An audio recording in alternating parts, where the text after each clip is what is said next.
Hi everybody, I will present you the project A Multi-Omics Common Data Model for Primary Immunodeficiencies, led by Institute Imagine. It takes part of the project Attraction, which gathers several research and industrial partners. My name is Melanie Bui, and I work at Institute Imagine. For now, 7,000 rare diseases are known and lack proper diagnosis and treatment. Among these rare diseases, the primary immunodeficiencies disease, or PIDs, affect inflammatory and immunity processes. They are caused by a monogenic modification. To date, 400 of these PIDs are known. The major difficulty with PIDs is the large variety of manifestations caused by the same genetic modification. The patient can have near no symptoms to severe and really debilitating disease. Also, the diagnosis is uneasy and many cases go undetected. In addition, the response to treatment can be different between the patients. To improve the detection of PIDs, omics signature can be used thanks to omics and clinical data. To store these different types of data, a database with an adapted model is necessary to take into account the interactions between omics and clinical data. In this context of medical wondering, the Attraction projects aim to identify new diagnostic approaches and new treatments for autoimmune disease. To achieve these objectives, we define two approaches. First, we create a multi-omics and clinical database from the study of 100 patients.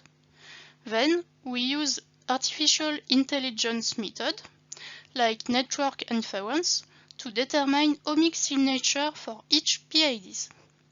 This approach allows us to propose a new classification of PID, from which the creation of new diagnostic kits will be possible. New treatments could be proposed thanks to this better knowledge about PIDs. To initiate the project, 500 individuals are recruited, with 250 patients affected by PIDs and 250 healthy relatives of these patients. All these patients are less than 18 years old. 3 samples are collected: blood with peripheral cells, urine, and feces. The patients have an interview with medical staff to collect their medical history, lifestyle, treatment followed, and symptoms. 6 types of omics experiments are performed: epigenomic, transcriptomic, metagenomic, lipidomic, proteomic, and metabolomic. All this data allow us to create a generic data model and a multi-layer graph. For now, the integration of heterogeneous omics data remains challenging. The combination of clinical and omics data is complex, and data model for more than 2 or 3 data types is uncommon. We can cite some examples of multi-omics database. First, MOPED is a multi-omics database constituted by data for human, mouse, worm, and yeast, with proteomic and genomic data. It is provided by 250 experiments and uses the cases versus control comparisons with p-value and false discovery rate. The second example, the LinkedOmics, is a database containing multi-omics data with genomics, epigenomics, transcriptomics, and mass spectrometry data. And it is based on 32 cancer types. At last, Genome Common Data Model is an extension of the HOMOP-CDM data model to include clinical sequencing data, with gene name, variant type, and actionable mutation. So, we obtain clinical and omics data with several subtypes for each category. First, for clinical data, we collect some personal information, like administrative information for the study, family history, breastfeeding, type of birth, lifestyle as diet. We have also diagnosis, symptoms, immunology analysis, like autoantibodies detected. The treatments followed, and particularly the antibiotics intakes, are collected. To finish with, we got some conditions at the time of sampling, like inflammation state, BMI, or creatinine rate. Then, for the omics data, we obtain transcriptomic data from differential gene expression. We have also metagenomic results with the intestinal bacterial species. From the blood sample, dosage of lipids, protein, and other metabolites linked to inflammation are performed. Lastly, we have epigenomic data with the analysis of the modification of inflammation genes. Then, for the data integration. First, the interviews of patients are stored in a REDCap form, as well as the sample information. The samples are also stored in the laboratory information system, so we indicate their identifier in the REDCap form. Some quality tests are performed on the data of the forms, with logical rules about date, for example.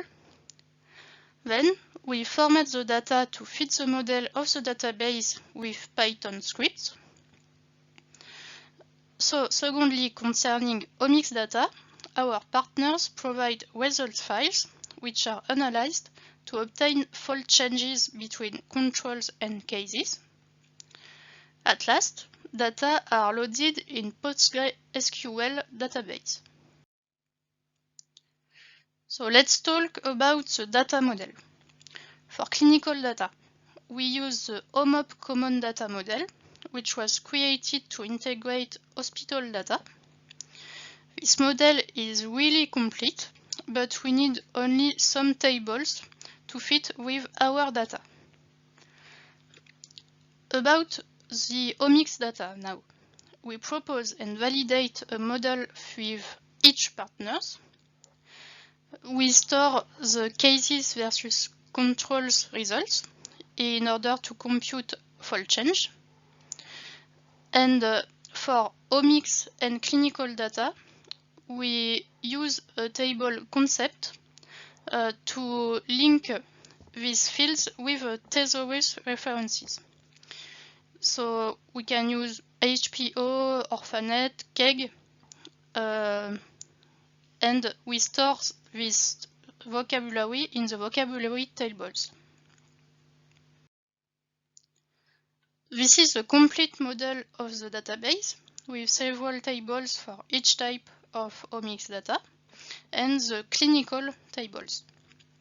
The tables specimen stores the sample extracted from the patient, while transform samples stores the sample used for omics experiment. So this is treated samples. We met a difficulty with the single-cell data.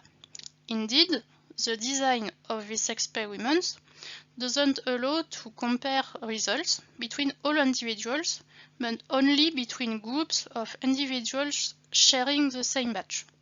So we add key to identify each group of experiment.